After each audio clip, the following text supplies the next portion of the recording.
Bismillahirrahmanirrahim. Assalamualaikum warahmatullahi wabarakatuh. Salam sejahtera semuanya. Hamdan wa syukranillah. Wassalatu wassalamu ala rasulillah wa ala alihi washabihi wa mawala amma ba'du.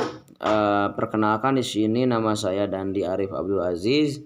Saya berasal dari PAI 3B, akan melakukan atau meluruskan menyelesaikan tugas mengupload video mengenai materi pentingnya atau bagaimana cara mendidik anak di era globalisasi ini. Setiap anak memiliki fungsi kognitif yang berbeda-beda.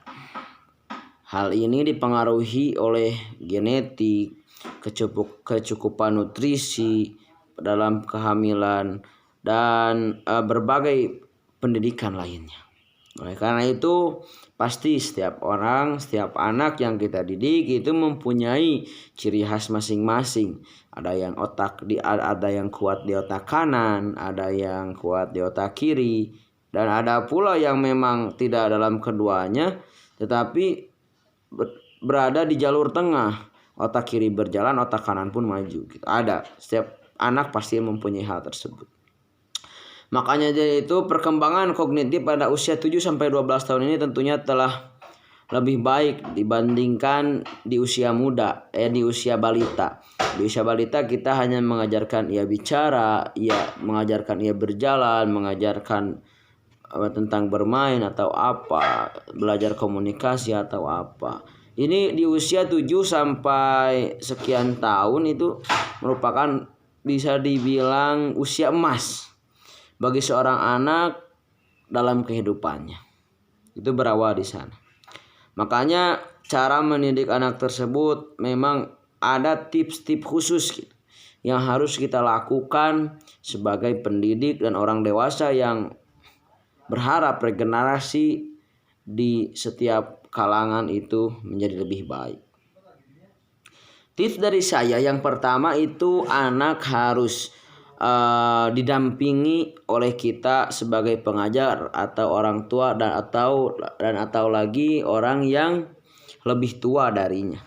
Kita wajib mendampingi, kita wajib mengevaluasi, bahkan kita kalau bisa mempelajari dan membuat kita lebih baik lagi supaya kita sebagai contoh bagi mereka. Begitu. Nomor kedua, kita juga harus memikirkan di bidang kognitifnya. Bidang kognitif itu sangat mempengaruhi.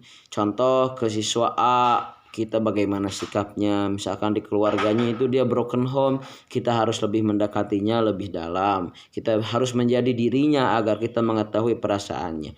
Ataupun ada orang yang kaya, misalkan orang yang memang bisa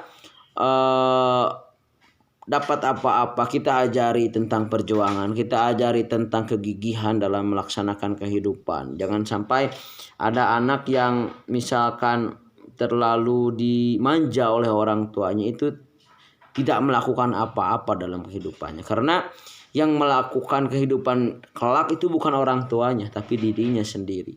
Tentu jika dirinya mempunyai kemauan, jika dirinya mempunyai keahlian dalam suatu bidang, itu akan sangat membantu bagi dirinya. Selanjutnya ada orang lagi misalkan yang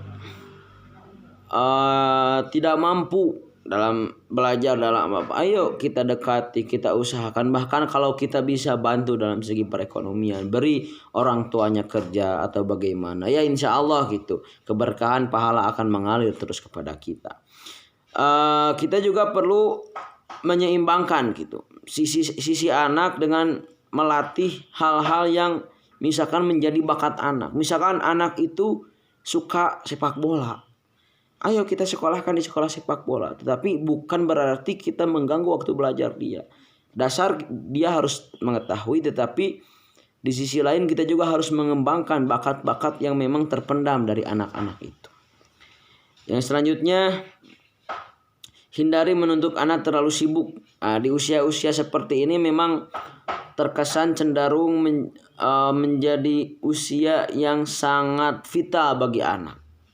Vitalnya bagaimana? Jika kita terlalu berlebihan dalam mendidik, jika kita terlalu over, terlalu memaksakan anak, misalkan apa yang kita kehendaki, itu tentunya menjadikan anak tersebut tidak tenang, menjadi anak tersebut tidak lepas dalam menjalani kehidupannya. Tentu dengan tekanan atau moral atau bagaimanalah, itu menjadikan anak tidak sadar, tidak tenang atau tidak bagaimana, bahkan bisa menjadikan anak itu kalau tidak betah kabur dari rumah, kabur dari kehidupannya yang sangat membuat dia tertekan. Jadi harus menyimbangilah antara waktu belajar, waktu bermain, itu kepada anak kita harus sudah mengerti.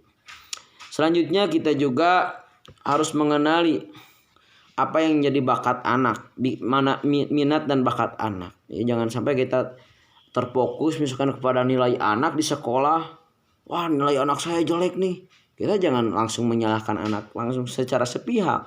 Kita juga harus bisa melihat potensi anak di mana, bagaimana keinginannya. Itu akan sangat-sangat membantu anak untuk lebih berkembang, lebih baik lagi, lebih baik lagi. Selanjutnya kita harus selalu berikan asupan. Tentu dalam segi kognitif, nutrisi yang ia makan itu akan mempengaruhi kecerdasan otak dia, akan mempengaruhi kehidupan kebiasaan dia. Sayur-sayuran, lauk pauk, bahkan susu atau lain sebagainya, 4 sehat 5 sempurna itu kalau kita bisa harus kita penuhi bagi anak. Karena anak yang baik, anak yang cerdas itu bisa jadi salah satu faktor penyebabnya dari makanan yang sehat dan makanan yang baik pula. Selanjutnya kita biasakan anak untuk tidur teratur lah. Bukan hanya anaknya, kita juga sebagai orang dewasa itu tentunya akan sangat mempengaruhi, akan sangat butuh gitu waktu yang termanage, akan sangat perlu waktu yang sedemikian rupa teratur. Apalagi anak yang dari segi fisik itu memang belum kuat lah, imun belum terlalu kebal. Itu jika kita memaksakan hal-hal yang memang tidak sanggup dilakukan anak, itu akan sangat berpengaruh dalam masa depannya. Oleh karena itu sekali lagi, cara yang terbaik adalah membuat seefektif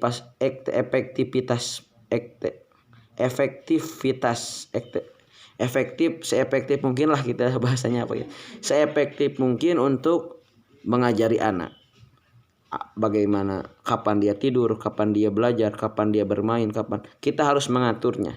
Jangan sampai anak tertekan. Buat anak Anda bangga dengan kita sebagai pendidiknya, bangga dengan orang tua kita, bangga dengan gurunya, dengan orang tuanya karena telah mendidiknya dengan baik, menjadikan anak menjadi generasi muda, generasi bangsa yang terbaik dan lebih baik ke depannya. Terima kasih. Wassalamualaikum warahmatullahi wabarakatuh.